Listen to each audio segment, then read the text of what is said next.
کہ ایک لمبے عرصے کے بعد مجھے یہاں پر آنے کا موقع ملا، اور ظاہر ہے 2 سال تو کووڈ کی وجہ سے جلسے منعقد نہیں ہو سکے۔ آج اللہ کا بڑا فضل و کرم ہے کہ حالات قابو میں ہیں، اور آپ اور ہم مل کر اس سال بھائی صاحب دیکھیں، جو آپ رک جائیے، آپ رک جائیے، او بھائی صاحب رک جائیے، ان کو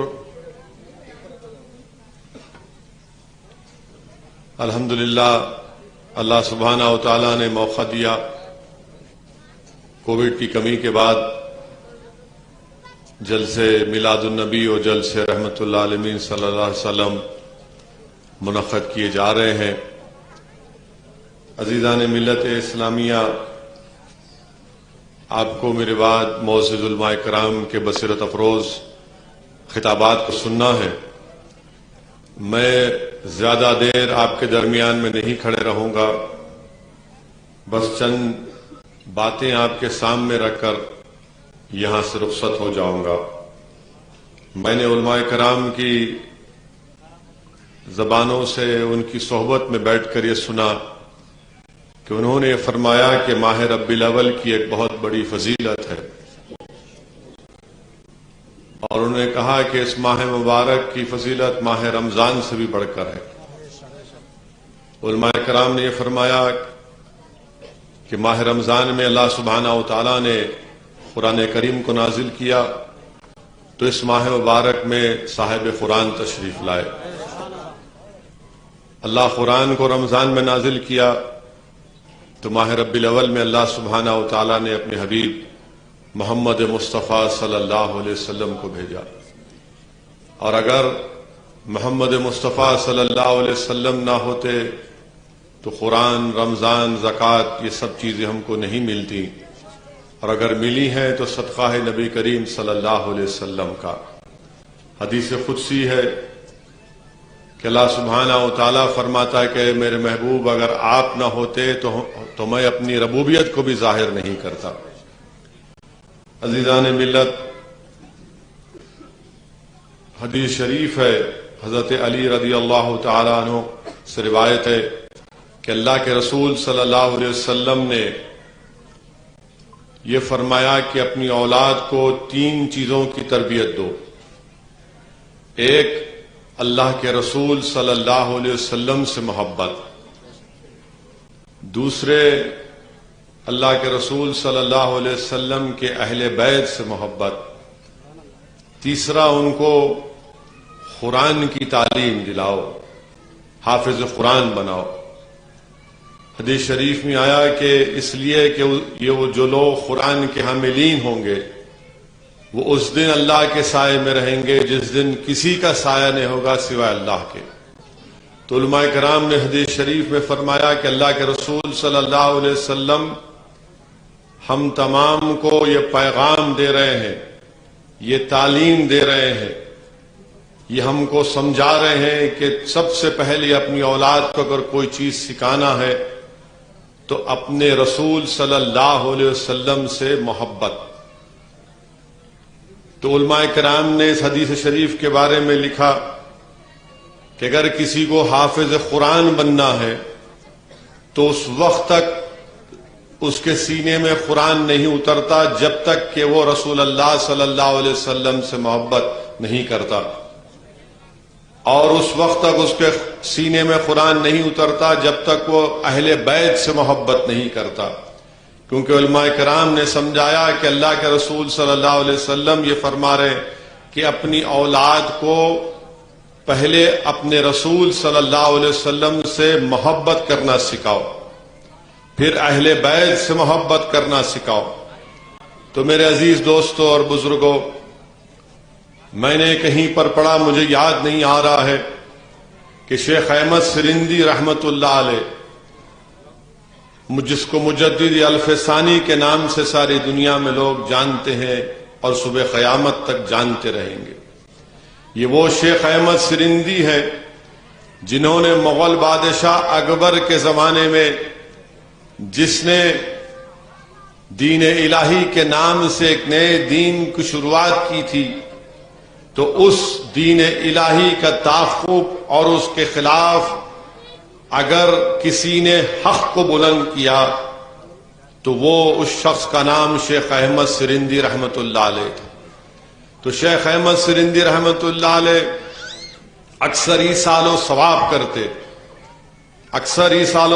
کرتے، تو ایک دن اللہ کے رسول صلی اللہ علیہ وسلم کا خواب میں دیدار ہوا، اور محمد مصطفیٰ صلی اللہ علیہ وسلم نے شیخ مجدد الفسانی شیخ احمد سرندی رحمت اللہ علیہ سے کہا کہ شیخ احمد، تم سب کا ایصال ثواب کرتے ہو، مگر تم اپنے ایصال ثواب میں تمام صحابہ کا نام لیتے ہو، مگر تم حضرت عائشہ صدیقہ کا نام نہیں لیتے۔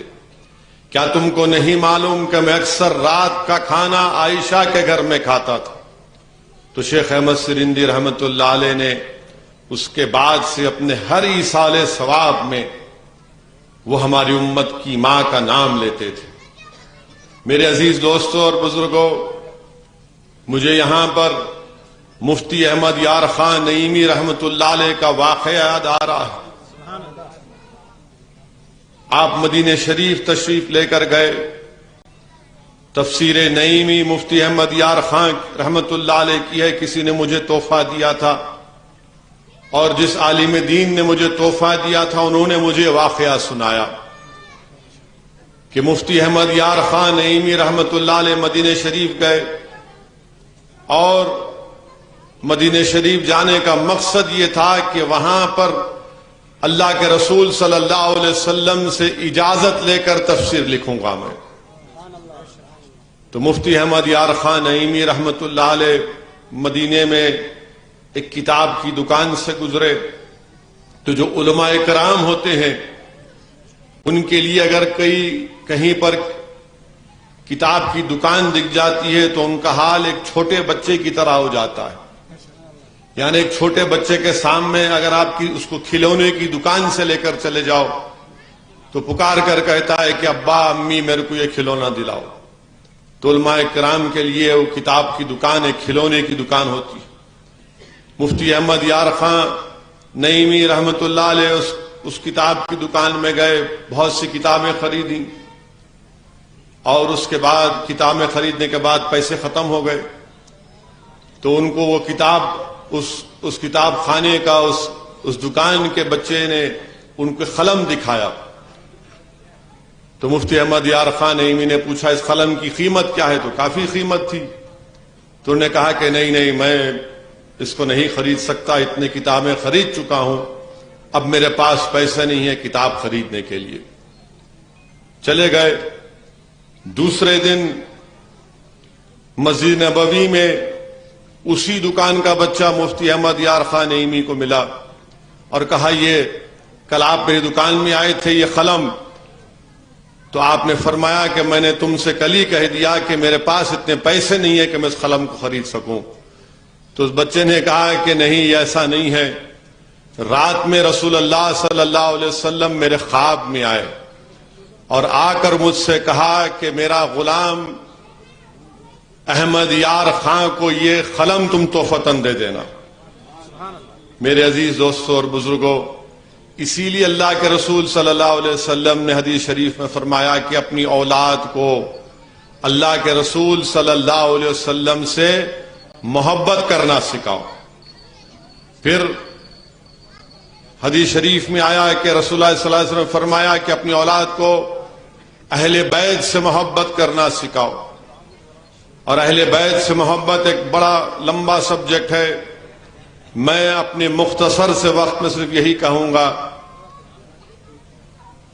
کہ اللہ کے رسول صلی اللہ علیہ وسلم سے محبت اور اہل بیت سے محبت۔ اس لیے حدیث شریف میں آیا کہ رسول اللہ صلی اللہ علیہ وسلم نے فرمایا کہ میری آل کشتی نوح کی طرح ہے، جو اس میں سوار ہو گیا وہ بچ گیا، جو نہیں سوار وہ ہلاک ہو گیا۔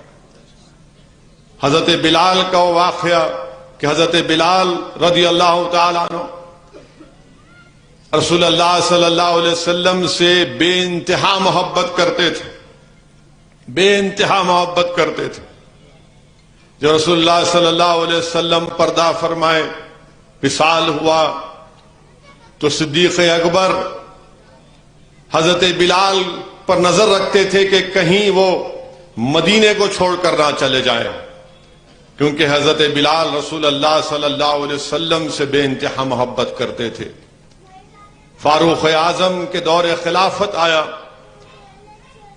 تو حضرت بلال ایک کاروان کے قافلے کے ساتھ مدینے سے چلے گئے، شام کی سرزمین پر گئے۔ وہاں پر ایک دن رسول اللہ صلی اللہ علیہ وسلم خواب میں آ کر کہا کہ اے بلال اتنی دوری کیسے ہم سے؟ حضرت بلال واپس مدینہ شریف کو آئے۔ جب مدینے میں معلوم ہوا کہ حضرت بلال آ گئے ہیں تو پورے صحابی رسول جا کر حضرت بلال سے کہے کہ بلال وہ اذان دے دو، وہ اذان دے دو۔ حضرت بلال نے انکار کیا کہ نہیں، اب میں اذان نہیں دے سکتا، مگر صحابی رسول کو معلوم تھا کہ حضرت بلال سے اپنی بات کیسے منوانا۔ وہ رسول اللہ صلی اللہ علیہ وسلم کے شہزادے جنت کے پاس گئے اور کہا کہ آپ حضرت بلال سے کہیے، وہ آپ کی بات کا رد نہیں کر سکتے۔ جب جنت کے شہزادوں نے حضرت بلال سے کہا تو حضرت بلال نے کہا کہ میں آپ کی بات کو قبول کرنا یہ میرے لیے ضروری ہے۔ میں اذان اس لیے نہیں دینا چاہ رہا تھا کیونکہ جب میں رسول اللہ صلی اللہ علیہ وسلم کے پردہ فرمانے سے پہلے اذان دیتا تھا اور جب اذان میں اشہد ان محمد رسول اللہ کہتا تھا تو میں رسول اللہ صلی اللہ علیہ وسلم کو اپنے سامنے دیکھتا تھا۔ اب میں اذان نہیں دے سکتا مگر آپ کا حکم ہے شہزادوں کا۔ تو جب حضرت بلال نے اذان دی تو پورے مدینے میں کوہرام مچ گیا۔ سب نے پکار کر کہا کہ کیا محمد صلی اللہ علیہ وسلم واپس آ گئے؟ اور جب حضرت بلال اشہد ان محمد رسول اللہ پر پہنچے تو بے انتہا رونا شروع کر دیے، آنکھ سے آنسو نکلنا شروع ہو گئے، اور کسی ایک روایت میں آیا کہ آپ زمین پر گر گئے، کسی ایک روایت میں آیا کہ آپ نے اذان اپنی ختم کی۔ میرے عزیز دوستوں اور بزرگوں، اس کے بعد حضرت بلال پھر شام کو چلے گئے۔ میرے عزیز دوستوں اور بزرگوں، یہ اہل بیت سے محبت۔ پھر ایک اور واقعہ کہ حضرت عباس کے بیٹے عبداللہ ابن عباس جب رسول اللہ صلی اللہ علیہ وسلم کا وصال ہوا، آپ کی عمر 11 سال کی تھی، تو آپ دیکھتے ہیں کہ ایک مرتبہ آپ اونٹ پر جا رہے ہیں۔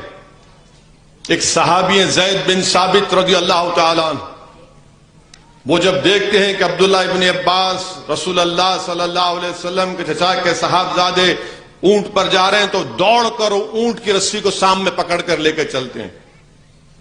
حضرت عبداللہ ابن عباس پوچھتے ہیں کیا کر رہے ہو، کیا کر رہے؟ اپنے اونٹ سے اتر جاتے ہیں تو وہ صحابی رسول فرماتے ہیں کہ ہم کو یہ تعلیم دی گئی کہ اس گھرانے سے اس طرح سے برتاؤ کیا جائے۔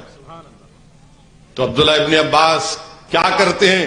وہ فوراً حضرت زید بن ثابت کا نے علماء کرام نے لکھا کہ ایسے صحابی تھے جن کے علم کے بارے میں رسول اللہ صلی اللہ علیہ وسلم نے فرمایا تھا، وہ فوراً ان کا ہاتھ چومتے ہیں۔ حضرت عبداللہ ابن عباس جب زید بن ثابت صحابی رسول کا ہاتھ چومتے پوچھتے یہ کیا ہے، تو آپ فرماتے ہیں کہ ہم کو یہ تعلیم دی کہ علماؤں کی عزت کرنا۔ میرے عزیز دوستوں اور بزرگوں، یاد رکھیے اللہ کے رسول صلی اللہ علیہ وسلم سے محبت کوئی بیچ میں نہیں آ سکتا۔ علماء کرام بیٹھے ہوئے ہیں، اللہ سبحانہ و تعالیٰ قرآن کریم میں فرمایا کہ میرے محبوب آپ فرما دیجئے ان سے کہ اگر ان کی اولاد، ان کی بیویاں، ان کے والدین، ان کی دولت، ان کا کاروبار اللہ اس کے رسول سے محبت اور اللہ کی راہ میں جدوجہد کرنے سے ان کو روکتے ہیں تو تیار ہو جاؤ اللہ کے عذاب کے لیے۔ میرے عزیز دوستوں اور بزرگوں، اللہ کے رسول صلی اللہ علیہ وسلم سے ہم تمام کو کوشش کرنا ہے کہ ہم رسول اللہ صلی اللہ علیہ وسلم سے سچی محبت کریں۔ زبان سے دعوے تو سب لوگ کر دیتے ہیں میرے عزیز دوستوں اور بزرگوں، مجھے یاد آ رہا واقعہ کہ فاروق اعظم کا دور خلافت ہے، اور حضرت فاروق اعظم کے بارے میں آپ اور ہم جانتے ہیں کہ جس راستے سے فاروق اعظم گزرتے اس راستے سے شیطان بھاگ جاتا تھا۔ فاروق اعظم کا دور خلافت، اور کسی نے آ کر فاروق اعظم سے رضی اللہ تعالیٰ عنہ سے شکایت کی کہ آپ تو بڑے انصاف پسند ہیں، مگر یہ کیا ہے کہ ہم مسجد نبوی کو جب نماز پڑھنے آتے ہیں تو حضرت عباس کے گھر پہ ایک پرنالہ ہے، اس سے پانی گرتا ہے اور ہم نمازیوں پر پانی اچھلتا ہے۔ تو فاروق اعظم اونٹ پر گئے اور اونٹ پر بیٹھ کر آپ نے حضرت عباس کے گھر سے پرنالہ نکال دیا، اور جب حضرت عباس سے مسجد نبوی ملاقات ہوئی تو کہا کہ آپ کے لوگوں نے جب حضرت عباس سے کہا کہ فاروق خلیفہ فاروق اعظم نے آ کر آپ کے گھر سے پرنالہ نکال دیا، تو حضرت عباس نے کہا کہ فاروق اعظم دوبارہ آ کر اپنے ہاتھوں سے پرنالہ لگائیں گے، اور مسکرا رہے تھے۔ مسجد نبوی میں حضرت فاروق اعظم نے ان سے کہا کہ میں نے پرنالہ اس لیے نکال دیا کیونکہ اس سے پانی گرتا تھا، نمازیوں پر پانی گرتا تھا نماز کو جب آتے تھے۔ تو حضرت عباس نے کہا کہ آپ نے نکالا ہے، مگر آپ اس بات کو جان لو کہ جب میں اپنا گھر بنا رہا تھا تو محمد صلی اللہ علیہ وسلم نے اپنے دست مبارک سے اس پرنالے کو لگایا تھا۔ فاروق اعظم پر رقت طاری ہو جاتی ہے، ان کا ہاتھ پکڑتے ہیں، روایت حدیث لکھنے والے لکھا کہ ان کا ہاتھ پکڑ کر ان کے گھر تک لے کر گئے اور کہا کہ حضرت عباس اب آپ میرے کھندے پر کھڑے ہو کر اپنے گھر کا پرنالہ لگائیے۔ حضرت عباس فاروق اعظم کے کھندے پر کھڑے ہو کر پرنالہ لگاتے ہیں، اور جب اترتے ہیں تو فاروق اعظم حضرت عباس دونوں روتے ہیں، آنکھوں میں اتنے آنسو ہوتے۔ یہ رسول اللہ صلی اللہ علیہ وسلم سے محبت ہے میرے عزیز دوستو، میرے عزیز دوستو اور بزرگوں۔ رسول اللہ صلی اللہ علیہ وسلم ہجرت فرما رہے مکے سے مدینے کی طرف، اور ابو جہل نے اعلان کر دیا کہ جو کوئی بھی محمد صلی اللہ علیہ وسلم کو اور ابو بکر صدیق رضی اللہ تعالی عنہ کو، صدیق اکبر کو روکے گا یا ان کو حراست میں لے گا تو اتنے انعام کا اعلان کیا۔ سراخہ بن مالک بھی نکل جاتے ہیں، رسول اللہ صلی اللہ علیہ وسلم کو اور صدیق اکبر کو دیکھتے ہیں اور روکنے کی کوشش کرتے ہیں، اور کیا جب قریب آتے ہیں رسول اللہ صلی اللہ علیہ وسلم کے تو حضرت اس وقت تک اسلام قبول نہیں کیے تھے، تو سراخہ کا اونٹ زمین اس کو کھینچنا شروع کر دیتی ہے۔ وہ ان کے دل میں خیال پیدا ہوتا ہے کہ یہ اللہ کے سچے رسول ہیں۔ رسول اللہ صلی اللہ علیہ وسلم سے کہتے ہیں کہ یا محمد صلی اللہ علیہ وسلم مجھے معاف کر دیجئے۔ اللہ کے رسول ان کو معاف کرتے ہیں۔ پھر دوسری مرتبہ پھر وہی کوشش کرتے ہیں راستہ روکنے کی، پھر زمین ان کے اونٹ کو کھینچ لیتی ہے زمین میں، پھر توبہ کرتے ہیں، رحمت للعالمین صلی اللہ علیہ وسلم ان کو بھی اس وقت بھی معاف کرتے ہیں۔ تیسری مرتبہ پھر کوشش کرتے ہیں، پھر زمین ان کے اونٹ کو زمین میں کھینچ دیتی ہے، تو کہتے ہیں یا رسول اللہ صلی اللہ علیہ وسلم میں اس بات کو مانتا ہوں کہ آپ اللہ کے سچے نبی ہیں۔ تو رسول اللہ صلی اللہ علیہ وسلم فرماتے ہیں کہ سراخہ میں یہ دیکھ رہا ہوں کہ تمہارے ہاتھ میں کسرا کے سونے کے کنگن پہنائے جائیں گے۔ آپ اندازہ لگائیے کہ مکے سے مدینہ جا رہے ہیں اور رحمت للعالمین صلی اللہ علیہ وسلم نے کہہ دیا، فرما دیا۔ تو خیر علماء نے لکھا کہ بعد میں وہ دین قبول کیے۔ سعد بن ابی وقاص کے ساتھ ایک جنگ ہو رہی تھی، اور جنگ کا اس وقت کا ماحول یہ تھا کہ جب کسی قلعے پر حملہ ہوتا تو قلعے کے لوگ قلعے کے اندر چلے جاتے، 1.5-2 مہینے کا کھانا ہوتا ان کے پاس، اور باہر لوگ رہتے انتظار کرتے کہ کب نکلیں گے۔ تو ایسے ہی ایک جنگ میں حضرت سراخہ جو اس وقت دین قبول کر لیے تھے. کافی وقت گزر گیا تو اس زمانے میں منجقیں ہوتی تھیں جس کو ہم غلیل کہتے. شاید ان نوجوانوں کو غلیل نہیں معلوم کیونکہ آج کل ان کو سیل فون سے فرصت نہیں ہے. منجقیں ہوتی. غلیل میں انہیں کہا کہ مجھے اس میں ڈال کر کھینچ کر اس سے پتھر پھینکا جاتا تھا. تو انہیں کہا کہ مجھے اس میں ڈال کر اس دشمن کے قلعے میں پھینک دو, میں دروازہ کھول دوں گا. بولے کیا بات کر رہے آپ دشمن کے قلعے میں جائیں گے, آپ کا کام تمام کر دیں گے. حضرت سراخہ کہتے ہیں کہ نہیں کرو. ان کو ویسا ہی پھینکا جاتا اس غلیل کے منجقوں کے ذریعے.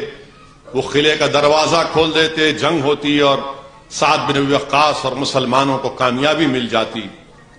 تو اس کے بعد لوگ پوچھتے ہیں کہ بتاؤ راز کیا ہے. تو انہوں نے کہا کہ دیکھو یہ نسبت کا اثر ہے. انہوں نے کہا کہ نسبت کا اثر ہے. محمد مصطفیٰ صلی اللہ علیہ وسلم نے مجھ سے کہہ دیا تھا کہ کسرا کے بادشاہ کے کنگن تمہارے ہاتھوں میں پہنائے جائیں گے. اب تک میرے ہاتھ میں کسرا کے بادشاہ کے سونے کے کنگن نہیں پہنائے گئے تو موت میرے قریب نہیں آ سکتی جب تک رسول اللہ صلی اللہ علیہ وسلم کا وہ فرمان پورا نہیں ہو جاتا. میرے عزیز دوستوں اور بزرگوں, وہیں پر طلحہ بن برہ ایک صحابی رسول تھے صلی اللہ علیہ وسلم. طلحہ بن برہ رضی اللہ تعالیٰ عنہ رسول اللہ صلی اللہ علیہ وسلم سے بے انتہا محبت کرتے تھے. معصوم بچے تھے اور رسول اللہ صلی اللہ علیہ وسلم کے ہر وقت خدمت میں حاضر تھے کہ رسول اللہ صلی اللہ علیہ وسلم بتائیے کیا کام کرنا ہے. رسول اللہ صلی اللہ علیہ وسلم بولتے یہ کام کرو, فوراً حکم بجا لاتے. ایک دن لوگوں نے پوچھا, صحابیوں نے پوچھا, رسول اللہ صلی اللہ علیہ وسلم طلحہ بن برہ ابھی بچے ہیں اور آپ ان کی بڑی تعریف بھی کرتے ہیں اپنی زبان مبارک سے. تو اللہ کے رسول صلی اللہ علیہ وسلم کہتے ہیں کہ سنو دیکھو. اب وہ طلحہ بن برہ کو بلا کر کہتے ہیں کہ جاؤ اپنے باپ کا کام تمام کر دو. وہ دوڑتے ہیں. روایت میں آیا کہ وہ شیر خدا کی تلوار نکال لیے.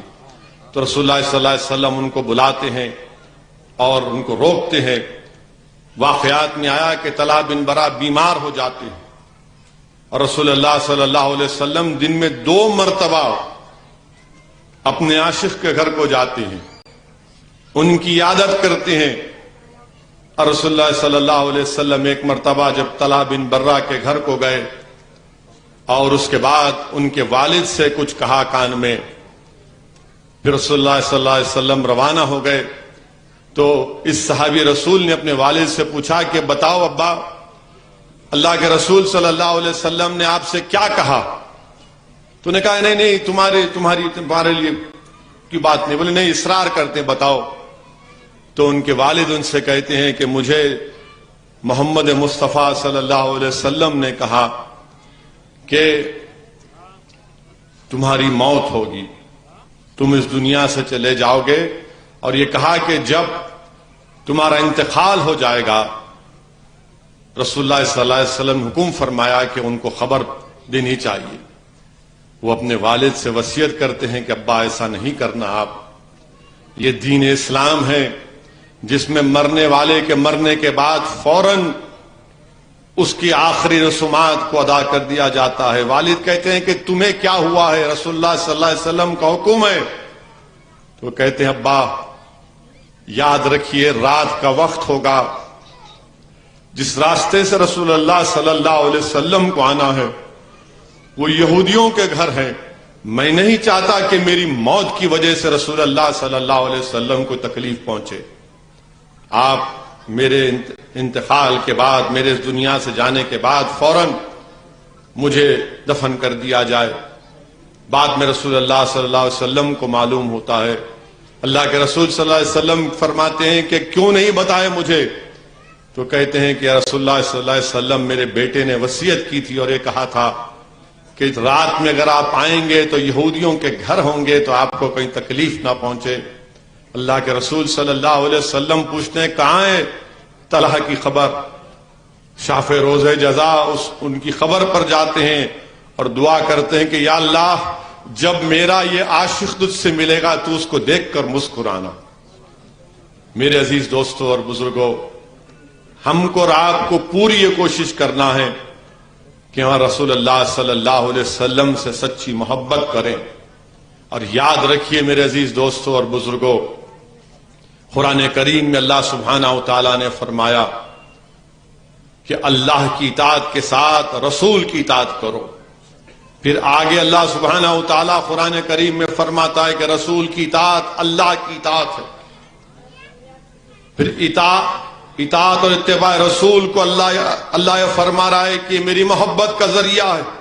اللہ قرآن میں فرما رہا ہے، علماء کرام نے اس آیت کا ترجمہ اس طرح کیا کہ آپ فرما دیجئے میرے محبوب کہ اگر تم اللہ سے محبت کرتے ہو تو میری اتباع کرو تاکہ اللہ تم کو اپنا محبوب بنا لے. اگر آپ چاہتے ہیں کہ زمین و آسمان کا خالق آپ سے اور ہم سے محبت کرے تو ہم کو رسول اللہ صلی اللہ علیہ وسلم کی اطاعت اور اتباع کرنا ہے، کوئی دوسرا راستہ نہیں ہے. اگر ہم چاہتے ہیں کہ اللہ ہم سے محبت کرے، علماء کرام نے لکھا ہے قرآن کریم کی آیات. اور میرے عزیز دوستوں اور بزرگوں، اللہ سبحانہ و تعالی قرآن کریم میں فرماتا ہے کہ ان اللہ ملائکۃ یصلون علی النبی یا ایھا الذین آمنوا صلوا علیہ وسلموا تسلیما. اللہم صلی علی سیدنا محمد عبدک رسولک نبی ام علیہ صحابہ وسلم. علماء کرام نے فرمایا کہ اللہ اور اس کے فرشتے محمد مصطفیٰ صلی اللہ علیہ وسلم پر درود و سلام بھیجتے ہیں. اے ایمان والو تم بھی ادب سے محمد صلی اللہ علیہ وسلم پر درود و سلام بھیجو. علماء کرام نے بتایا کہ اللہ سبحانہ و تعالی حکم فرما رہا ہے کہ اے ایمان والو نماز قائم کرو، نماز قائم کرو. اللہ نماز نہیں پڑھتا، اللہ فرما رہا ہے نماز قائم کرو. علماء کرام نے بتایا کہ اللہ سبحانہ و تعالیٰ نے کہا مسلمانوں سے کہ فلاں مہینے میں فلاں دن حج کرو. اللہ حج نہیں کرتا، مگر یہاں پر یہ عظمت مصطفیٰ صلی اللہ علیہ وسلم کا اظہار ہو رہا ہے کہ اللہ اور اس کے ملائکہ محمد مصطفیٰ صلی اللہ علیہ وسلم پر درود و سلام بھیجتے ہیں. تو ایمان والوں سے کہا جا رہا ہے کہ ادب کے ساتھ میرے حبیب پر درود و سلام بھیجتے رہو. تو میرے عزیز دوستوں اور بزرگوں، امام شافعی رحمت اللہ علیہ اپنی کتاب الرسالہ میں حدیث وہ درود و سلام لکھے تو آپ کے انتقال کے بعد کسی نے خواب میں آپ کو دیکھا کہ پوچھا کہ کیسا سلوک ہوا، تو کہا کہ اللہ نے بڑا کرم کیا. بولے کیسے؟ اس لیے کہ میں نے اپنی کتاب میں درود شریف لکھا تھا. تو میرے عزیز دوستوں اور بزرگوں، خوب رسول اللہ صلی اللہ علیہ وسلم پر درود و سلام کے نذرانے پیش کرتے رہیے. حدیث شریف میں آیا کہ رسول اللہ صلی اللہ علیہ وسلم نے فرمایا کہ جو محمد مصطفیٰ صلی اللہ علیہ وسلم پر ایک مرتبہ درود بھیجتا ہے اللہ سبحانہ و تعالیٰ اس پر اپنی 10 رحمتوں کو نازل کرتا ہے، اس کے 10 درجات کو بلند کرتا ہے، اس کے 10 گناہوں کو معاف کرتا ہے. تو میرے عزیز دوستوں اور بزرگوں، خوب درود و سلام پڑھیے. دل سے اگر نفرت نکالنا ہے، ظالم کا، وقت کے فرعون کا، مسلمانوں کے دشمنوں کا اگر خوف دل سے نکالنا ہے تو درود و سلام پڑھتے رہیے. خوب درود و سلام پڑھتے رہیے رسول اللہ صلی اللہ علیہ وسلم پر. یاد رکھیے میں نے علماؤں کے قدموں کے پاس بیٹھ کر سنا کہ انسان محمد مصطفیٰ صلی اللہ علیہ وسلم کی عظمت نہیں جانتا، اسی لیے ہم کہتے ہیں کہ اللہم صلی علی، کہ اللہ ہمارا درود تیرے حبیب محمد صلی اللہ علیہ وسلم پر پہنچا دے. میرے عزیز دوستوں اور بزرگوں، اس لیے میری آپ سے گزارش ہے کہ اللہ مجھے بھی توفیق دے کہ ہم خوب رسول اللہ صلی اللہ علیہ وسلم پر درود و سلام کے نذرانے پیش کریں. اور یاد رکھیے کہ حدیث شریف جو میں نے آپ کے سامنے پڑھی کہ رسول اللہ صلی اللہ علیہ وسلم نے فرمایا کہ اپنی اولاد کو رسول اللہ صلی اللہ علیہ وسلم سے محبت کرنا سکھاؤ.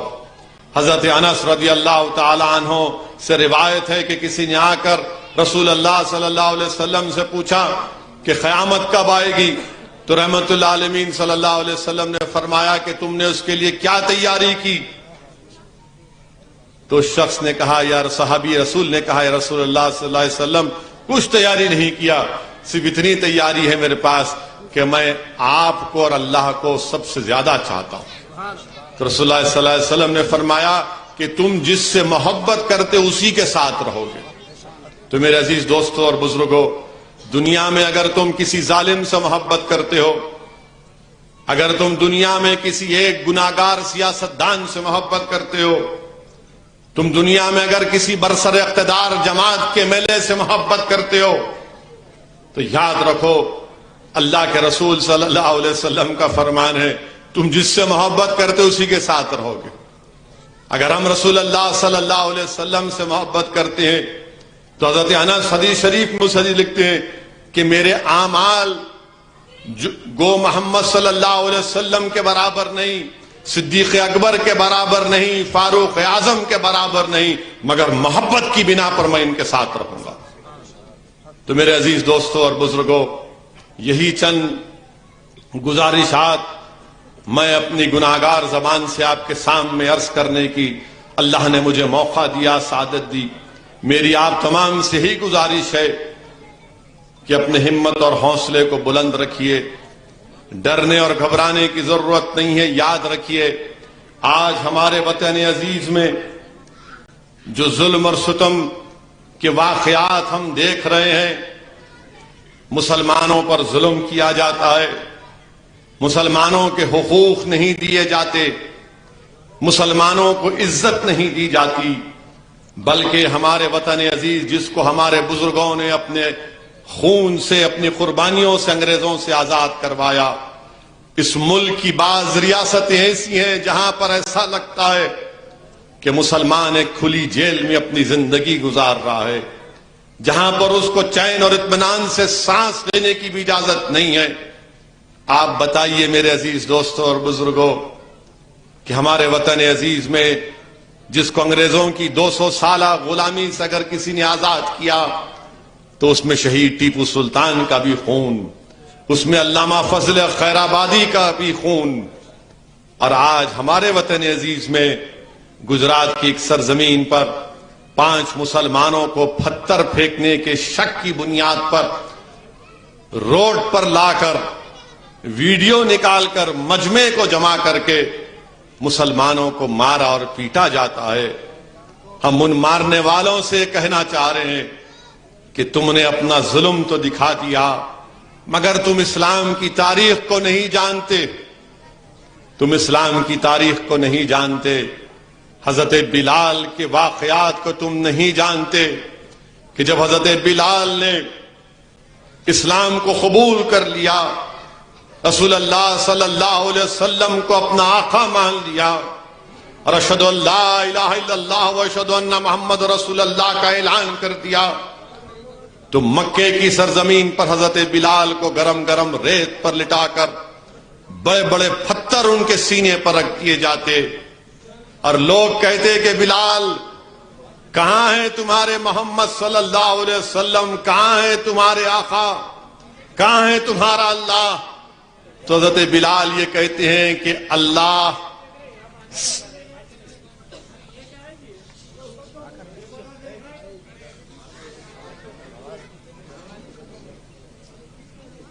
تھوڑی دیر سن لیجئے، یہی ہوتا ہے، دیکھو نفس آتی نا، نفس بیچ میں آ جاتی۔ بیٹھ جاؤ ادھر، نکالو اس میں سے، بدتمیز، ہوش میں نہیں ہے، نکالو اس کو۔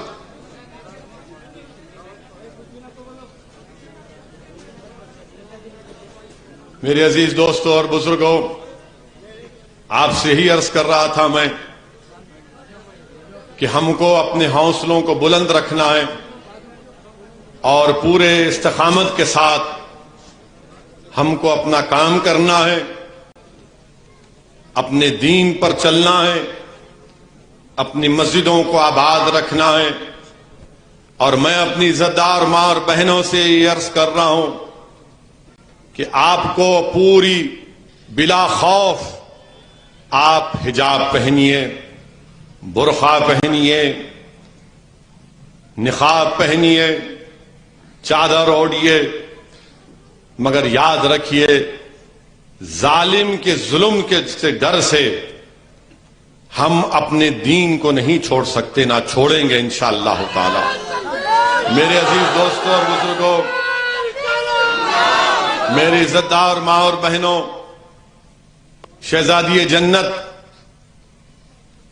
کا واقعہ یاد رکھیے کہ جب شہزادی جنت اس دنیا سے رخصت ہو رہی تھی تو آپ نے یہ وصیت کی تھی کہ چہرہ تو دور کی بات، کوئی مرد بھی میرا جنازہ نہ دیکھے۔ یہ شہزادی جنت کا حکم تھا، چہرہ تو دور کی بات۔ آپ نے کہا کہ رات میں میرا جنازہ نکالنا، کوئی مرد بھی میرا جنازہ نہ دیکھے۔ اور علماء کرام کی زبانوں سے میں نے سنا، ان کے پیروں کے پاس بیٹھ کر سنا کہ جب قیامت حشر کا میدان ہوگا تو اعلان کرنے والا اعلان کرے گا کہ اپنی نظروں کو نیچے کرو، شہزادی جنت آ رہی ہے۔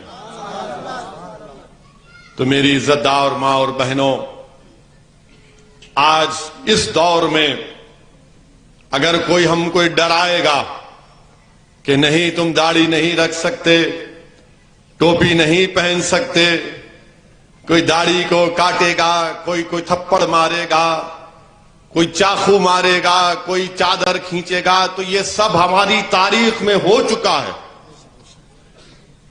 اگر ہم اپنی تاریخ کو پڑھیں گے تو جنہوں نے جس ظلم کیا یا تو اسلام میں آ گئے یا اللہ نے ان کو فنا کر دیا۔ تو ہم کو ڈرنے اور گھبرانے کی ضرورت نہیں ہے۔ یاد رکھیے، حق ہی غالب ہوگا اور باطل ختم ہوگا۔ یہ رسول اللہ صلی اللہ علیہ وسلم کے امتی ہیں۔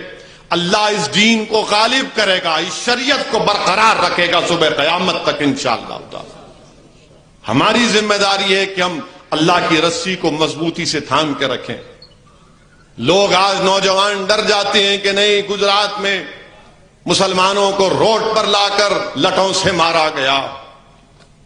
ہماری بہنیں یہ سوال کرتی ہیں کہ بلقیس بانو کی عصمت ریزی کی گئی، حاملہ تھیں، 11 لوگوں نے بلقیس بانو کی عصمت ریزی کی۔ اس کے سامنے اس کی 3 سال کی بیٹی کو، اس کے سر کو ایک پتھر پر مار کر اس کو شہید کر دیا۔ بلقیس بانو کی ماں کو اور 4 خواتین کی عزت لوٹ کر ان کا قتل کر دیا گیا، اور بلقیس بانو سے انصاف نہیں ہوا۔ یاد رکھو، یہ دنیا کے اقتدار پر بیٹھنے والے بی جے پی کے لوگ اگر انصاف نہیں کریں گے، کوئی بات نہیں، اللہ انصاف کرے گا۔ جو حکومت انصاف نہیں کرے گی تو تم تیار ہو جاؤ، اللہ انصاف کرے گا۔ اور اللہ رب العالمین ہے، اللہ رب المسلمین نہیں ہے۔ اگر کوئی ہندو پر بھی ظلم ہوگا تو اللہ انصاف کرے گا، اگر کوئی مسلمان پر بھی ظلم ہوگا تو اللہ انصاف کرے گا، اگر کوئی عیسائی دلت پر بھی ظلم ہوگا تو اللہ انصاف کرے گا۔ حکومت اللہ کے سامنے کوئی چیز نہیں رکھتی۔ اللہ کن فیکون فرما دے تو حکومت ختم ہو جائے گی اور ہوگی انشاءاللہ تعالی۔ ظلم زیادہ دیر تک نہیں چلے گا، زیادہ دن ظلم نہیں چلتا، یاد رکھو۔ امام حسین کربلا کی سرزمین پر شہید ہوئے، اہل بیت اپنے خون سے کربلا کی زمین کو لال کیا، مگر صبح قیامت تک امام حسین اور اہل بیت کی قربانیوں کو، ان کی شہادت کو دنیا یاد رکھے گی۔ یزید کو کوئی یاد نہیں رکھتی، نہ یزید کو کبھی زندہ رہے گا، یہ مردار ہے۔ تو وقت کے یزید ہیں، وقت کے فرعون ہیں، وقت کے نمرود ہیں، مگر ایک بات اس اپنے دلوں میں بٹھا لو کہ اللہ ہمارے لیے کافی ہے، اللہ ہمارے لیے کافی ہے۔ حسبنا اللہ و نعم الوکیل۔ اللہ انصاف کرے گا۔ کوئی ظالم اگر ظلم کر رہا ہے اپنے طاقت کی بنیاد پر، چاہے وہ سیاسی طاقت ہو، دولت ہو، یا اس کے پاس اسلحہ ہو، یاد رکھ تیری طاقت میرے رب کے سامنے کوئی چیز نہیں رکھتی۔ جس نے زمین و آسمان کو بنایا، جس نے پہاڑوں کو بنایا، جس نے پانی کو پیدا کیا، جس نے درختوں کو لگایا، جس نے درخت سے پھل اور پھول دیے، تیری طاقت میرے رب کے سامنے کوئی معنی نہیں رکھتی۔ آج اقتدار تیرے پاس ہے، کل نہیں رہے گا۔ بھارت میں بادشاہوں کے محلات جو ویران پڑے، وہ یہ پکار پکار کر کہتے تھے، یہ کھنڈر پکار پکار کر کہتے تھے کہ کسی زمانے میں یہ بادشاہ کا محل تھا۔ آج ان بادشاہوں کے محل کے پاس، محل اس کے اطراف کوئی بد جانور بھی نہیں جاتا۔ تو آج اگر کوئی اقتدار کے نشے میں چور ہو کر ظلم کر رہا ہے، کرو تم ظلم، مگر تیار ہو جاؤ اللہ کی گرفت سے۔ اور بھارت کے وزیر اعظم، یاد رکھو، جب آپ کی تاریخ لکھی جائے گی تو مورخ ضرور لکھے گا کہ جب آپ چیف منسٹر تھے گجرات کے تو ہزاروں کی تعداد میں آپ کے چیف منسٹری کے دور میں گجرات میں آپ کی سرکار ناکام ثابت ہوئی، لوگوں کا قتل عام ہوا۔ جب آپ وزیر اعظم تھے تو گائے کے نام پر معصوموں کو مارا گیا۔ جب آپ وزیر اعظم تھے تو آپ کی حکومت نے ایک بچی جس کی عصمت ریزی کی گئی تھی، اس کی 3 سال کی بیٹی کو اس کے سامنے قتل کر دیا گیا۔ آپ کی حکومت نے اس بچی سے عصمت ریزی کرنے والوں کو چھوڑا۔ مورخ ضرور لکھے گا یہ، مورخ ضرور لکھے گا یہ۔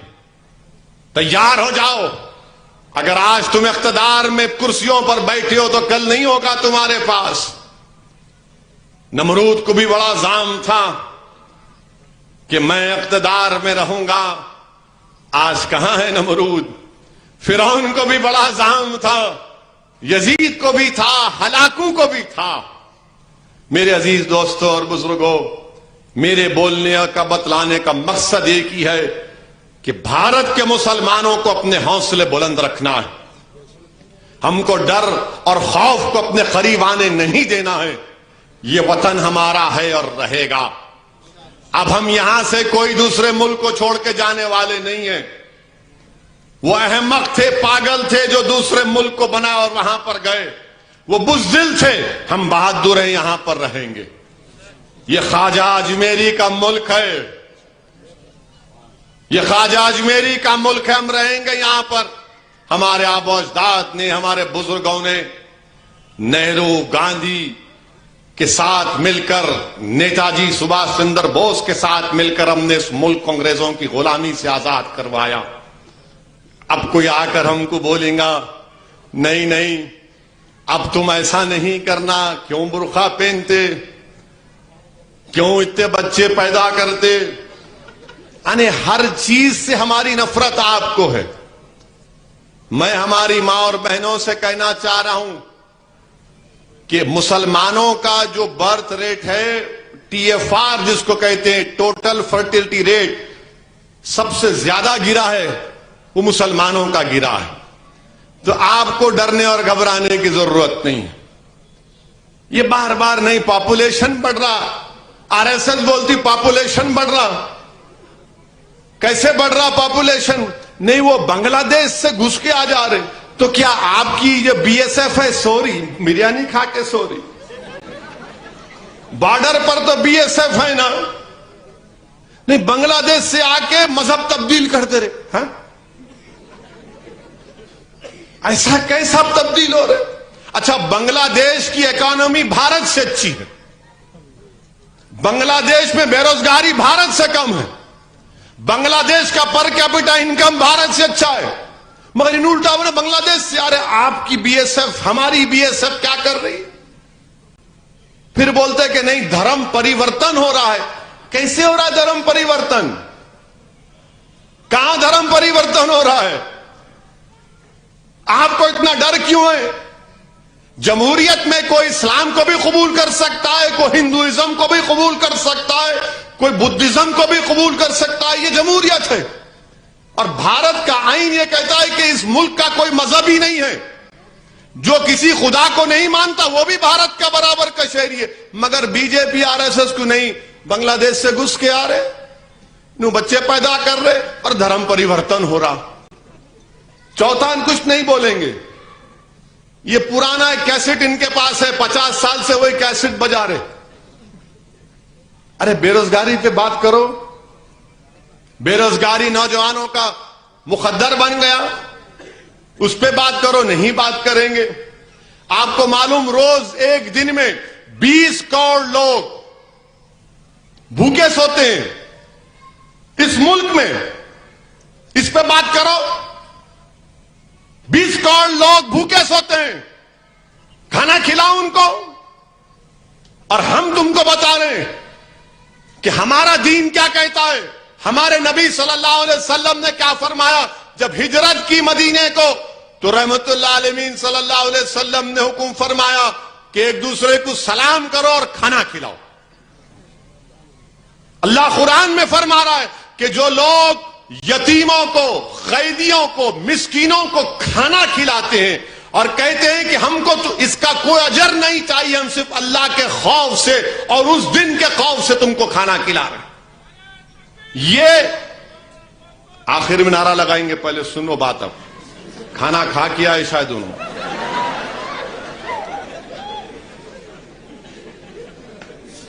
تو یہ بھوکے 20 کروڑ لوگ بھوکے سو رہے, مگر آپ کو کیا میں بنگلہ دیش سے آ رہے, دھرم پریورتن ہو رہا, بچے بہت پیدا کر رہے, پاپولیشن بڑھ رہا.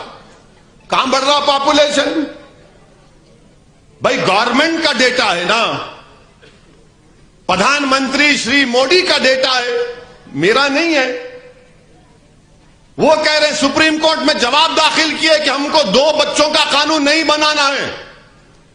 اس ملک میں سب سے بڑی پریشانی جو آنے والی ہے, یاد رکھو میری بات کو آپ, اگر آج کے بچے زندہ رہیں گے تو 2035 اور 40 میں اس ملک میں قریب 35 کروڑ لوگ یا 40 کروڑ لوگ 60 سال کے اوپر کے رہیں گے. کون کھلائے گا ان کو؟ کیا من کی بات سے پیٹ بھر جاتا؟ کیا متروں بولنے سے پیٹ بھر جاتا؟ یہ نہیں, گورنمنٹ کا ڈیٹا ہے, میرا نہیں ہے. تو ملک میں سب سے بڑا چیلنج جو ہے روزگار کا, مہنگائی کا, لوگ بھوکے سوتے ہیں 20 کروڑ کے قریب لوگ. ہمارے بچے 5 سال کی عمر میں سب سے زیادہ بچے مرتے ہیں بھارت میں. اس کے بارے میں بات کرو. نہیں, خالی ہندو مسلم, دوسرا کچھ بھی نہیں ہے, اس پہ روٹی سیکو. اب یہ تلنگانہ میں نظام مسلمان, ارے دوسرا کوئی نہیں ہے کیا تم کو کام؟ بات کرے کہ نظام, دوسرا مسلمان. ارے نظام سے میرے کو کیا کرنا ہے رے؟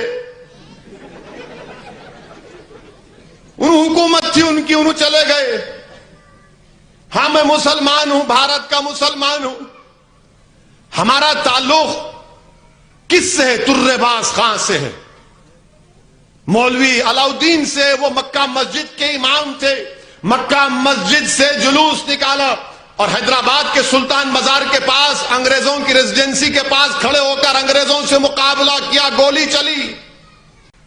سب سے پہلے کالا پانی کون گئے؟ حیدرآباد کا حیدرآبادی گیا تھا. سنو R S S B J P والو, تمہارے کوئی پیارے نہیں گئے تھے.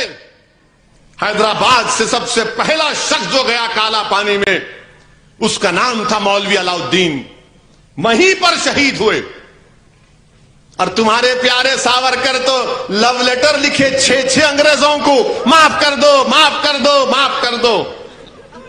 اور آپ آ کے ہم کو بتا رہے وفاداری, ہم سے پوچھ رہے. ہماری وفاداریوں کی نشانی دیکھنا ہے, قبرستان میں جا کر دیکھو.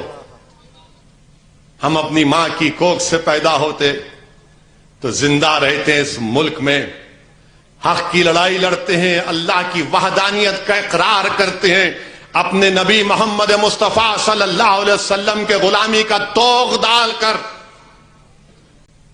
ہم اپنے حق کے لیے لڑتے ہیں. اور جب اللہ کی طرف سے بلاوا آتا اسی زمین میں چلے جاتے. مگر آپ نہیں, بات کرے کہ بس اب یہ بی جے پی تلنگانہ میں کیا نظام ہے. ارے نظام سے ہم کو کیا کرنا ہے رے؟ ہر چیز میں. اب یہ تیلگو میڈیا والے بھی اسد الدین اویسی بھاشن یہ بولے. ارے یہ بولے تو موڈی کیا بولے پوچھو نا. موڈی کے بارے میں کچھ نہیں بولنا. میڈیا والے بولتے آپ سب بولو, مگر ان کے بارے میں نہیں بولنا. کیوں نہیں بولنا بھائی؟ کیوں نہیں بولنا؟ برابر بولیں گے. اگر ہم نہیں بولیں گے تو پھر کون بولے گا؟ بولنا ہے ہمارے کو. ہم بول رہے ہیں, ہمارے وزیر اعظم ہے,